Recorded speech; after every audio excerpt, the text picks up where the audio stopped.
Good afternoon, everyone. I'm Sonal Khetapal, editor of SMEs at Financial Express Online. Today, we have with us Mr. P. Narahari, Secretary of MSME and Industries Commissioner at the Department of MSME, Government of Madhya Pradesh. He also has the additional charge of Managing Director, MP State Cooperative Marketing Federation. He's also a book author and has written many books. His recent one being Swachh Indore, that talks about the various strategies that were adopted to make Indore the cleanest city of India. As Secretary MSME, he has been instrumental in promoting MSMEs in the state through various interventions and has contributed immensely in shaping up the digital initiatives for the MSME department. Mr. Narahari is here with us today to discuss the Startup Policy and Implementation Plan 2022 that the state government is all set to launch on May 13th. Welcome, sir. Thank you. Thank you so much. So we would like to first hear about the policy from you. What is its differentiating factor and why do you think it will leapfrog the entrepreneurship ecosystem in the country? Over to you, sir. Yeah, the new policy of Madhya Pradesh on startups is very progressive in nature, in the sense that it accommodates all those features which are much, which the startup community wants to be part of this policy. In order to create a positive and a dynamic ecosystem for the startups, there are certain elements which are very much needed. And after deeper consultation with all the stakeholders, we have we've been able to frame this particular policy. There are a few things which I feel are very unique to Madhya Pradesh, and wherein, in comparison to other states, we have made it more attractive, is that this entire, any startup who wants to actually have access to finance of Madhya Pradesh, they need to do it through a portal. And this portal is going to be launched by Honorable Prime Minister on 13th. And this portal enables in such a way that it is connected with the Startup India portal of Government of India. It's integrated with that. And the same username and password can be used for getting into our portal. And this portal also enables any startup to interact with mentors, investors, and other partners of the startup community. So it's going to be a paperless and totally portal-based activity. That's what we would say. Second, we are also establishing an MP Startup Center, and this is part of the policy as well. And this MP Startup Center is going to be one single window for all startups to interact with the government of Madhya Pradesh, any department. Any department you want to understand, you want to work with in collaboration with any of the departments of the Madhya Pradesh, the MP Startup Center will try to facilitate. It will also facilitate access to finance. It will also facilitate another third aspect, which is very, very important, is the MP Venture Capital Fund. The MP Venture Capital Fund earlier was with the Finance Department, is now part of the MSME Department. And as a part of this policy, now we are making it more accessible, easy, in the sense we are onboarding onboarding alternative investment funds to actually be a partner. And then they will also evaluate the needs of any of the such startup who wants to have access to Madhya Pradesh Venture Capital Fund.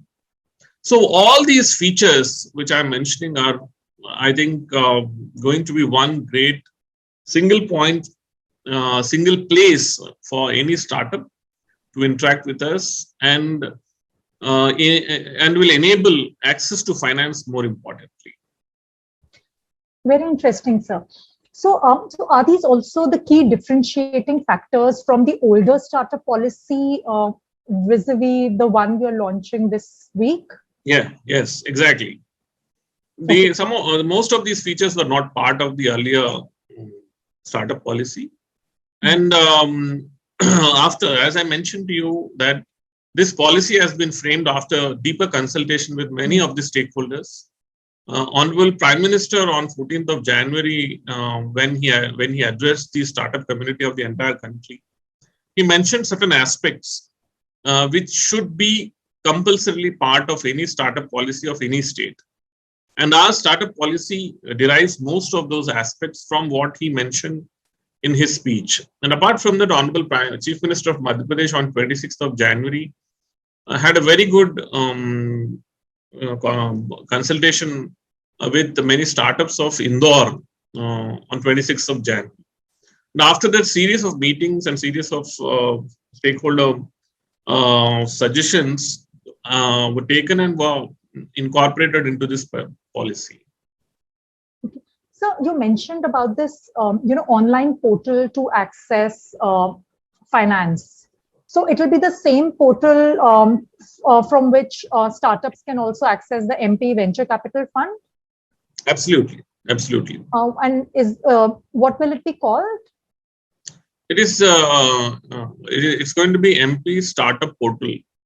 Okay, it will be called MP Startup Portal. And also, can you give me like an overview on if you have, if you can share, give us a sense of how much, credit will be disbursed or funding, will be given to startups through this portal? Are there any figures that you can share? Yeah, sure, definitely. See, as far as the policy and the scheme is concerned, we are if a startup is able to get some investment, and when I say startup, it has to be a recognized startup by Government of India, Startup India portal.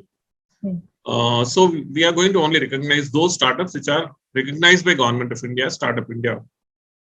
So such a startup which has been able to get some investment from any of the SEBI or RBI recognized financial institution, we will be giving 15% of whatever that particular startup has been able to get investment with a upper limit of about 15 lakhs. Okay. This is one time. And in a life cycle of a startup at different stages, that is about 4 times, we will be giving 15% of whatever finance that investment you will be getting from any of the recognized organizations. So I would say up to 60 lakhs. And for women, we are giving additional 3% extra, in the sense like you will get about 18 lakhs max every time. So that is 18 into 4. Yeah, that was another question about women entrepreneurs, because there is so much focus on promoting, women entrepreneurship in the country. So, okay. In addition to credit, will they also have any other? We are giving a lot of other incentives as well. For startups, who are part of any incubation center, we are extending these facilities to the incubation centers as well. Okay. So whenever a startup belonging to a particular incubation center receives funds that I have mentioned, and this is subsidy, this is totally subsidy. It is subsidy. It's not going to be a government equity or something of that kind. It's going to be subsidy. Okay. So incubation center also will be getting 5 lakhs every time any of the startup center gets, any of the startup of that particular incubation center gets. So we are encouraging incubators in that fashion. Apart from that, product-based startups are getting much more from this particular policy.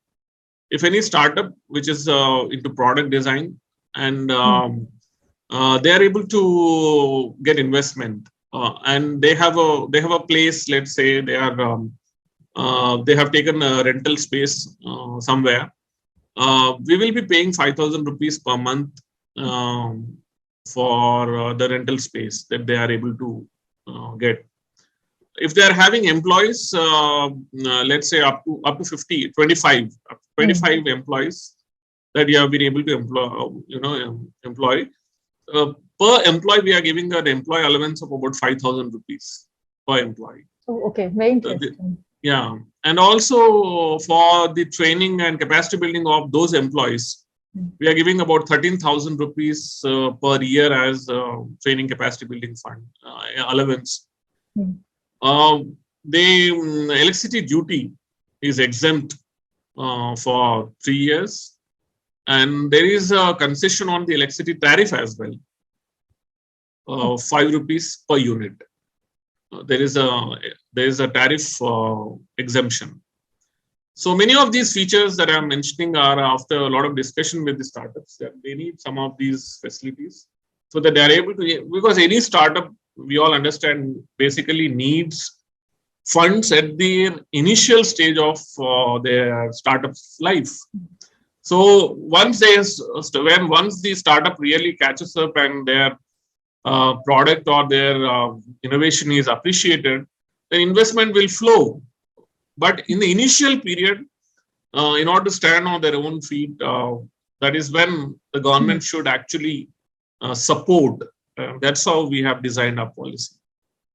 So then, is there also some kind of a feature, specific parameter that the startups have to be less than 3 years old, 4 years old, or it is applicable to any startup? See, what we are saying is you must be a startup recognized by Government of India. Government, okay. Yeah. So a startup is basically someone who's got specific innovation or idea which is unique to them and they have developed. Right. So unless and until there is an innovation, it won't be called a startup, and it has to be recognized. And these startups will start getting funds the day you get recognized and you apply with us. We are going to give, and we all understand that a particular startup has a life cycle of about 10 years. So, and at different stages, they can have access to public finance or government finance from us. So, I also cover MSME sector, and I'm also biased with that. So, I would also would like to ask you, is this policy also open for, you mentioned it is for startups which are registered with the government, but is it also applicable to, the MSMEs as well? See, for MSMEs, we have a different policy. We have a policy for MSMEs as well. Right. For MSMEs, we, which fall under the definition of Government of India's MSME Act. Right. Those MSMEs, we have specific policy which we brought in last year. And for MSMEs who are establishing their plant and machinery in Madhya Pradesh, we are giving concession up to 40% of the total investment on plant and machinery. Okay. So that kind of facility also we are providing. And now we are having specific policies for certain products which we want to encourage.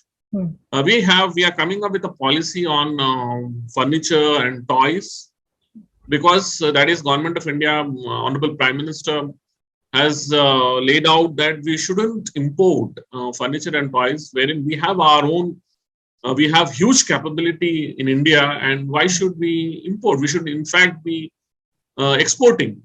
Right. So now we are coming up with specific policy and similar to what I mentioned to you on startups, on employment allowance, on funding, on training capacity building allowance, on electricity allowance, duty and tariff. Similar kind of facility we are going to extend to furniture and toy based units also. And apart from that, apart from the textiles, garments. So Madhya Pradesh is very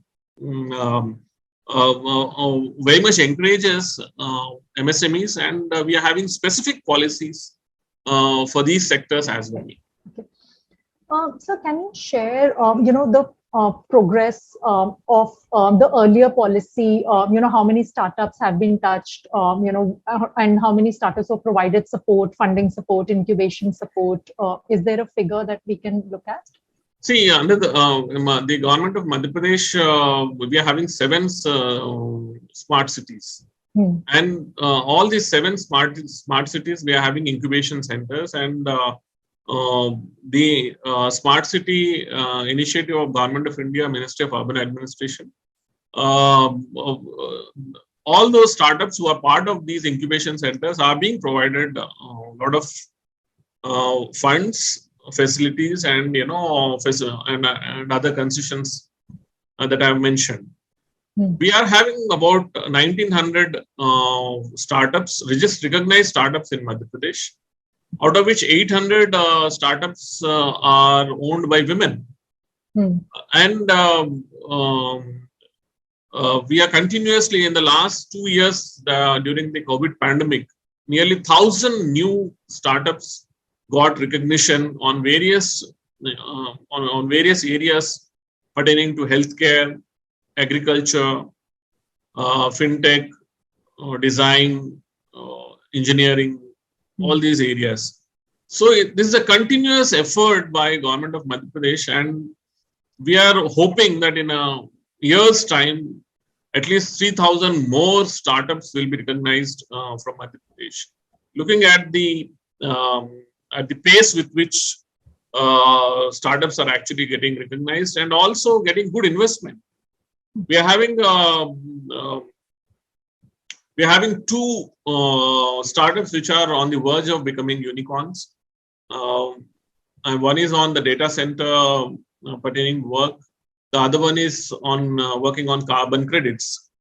And the third one is doing very well, in the sense is now almost valued about 4,000 crores. He's working on it's a startup on shop kirana. Converging all the kirana shops across the country. So there is huge success in most of these startups, and we continue to support all these startups and ventures. So then my last question would be, so how will you face this competition from the emerging startup hubs of the country like Delhi and Bangalore? What we are seeing is with GST regime coming into picture, and what we are also seeing is innovation or idea is not restricted to Tier 1 cities. Very true. Innovation or idea can come from any place in India. And Madhya Pradesh, with lots of educational facilities, and apart from that, we are having some unique advantage, like we are highly agri-based. We are the largest producers of wheat. Now paddy growth is increasing. We are pulses wise, we are the largest producer in the country. So we are going to see many such agri fintech based startups which are unique to Madhya Pradesh. So we are not. There should be huge competition. That's what I feel, and that's only going to add more startups and more innovation to happen. And then we are very sure that Madhya Pradesh will emerge as the startup capital of the country, and places like Indore. We have time and again shown Indore is the cleanest city in the country, and not once, 5 times, and no other city is able to beat. So I'm sure that we are going to make another such effort in coming times. So thanks a lot, Mr. Narahari. It was a pleasure talking to you. We really appreciate the time you have, taken out for this interview. Especially, I know that you have such a big launch coming up. And we wish you all the best for this. Thank you so much. Thank you. Thanks. It was a pleasure.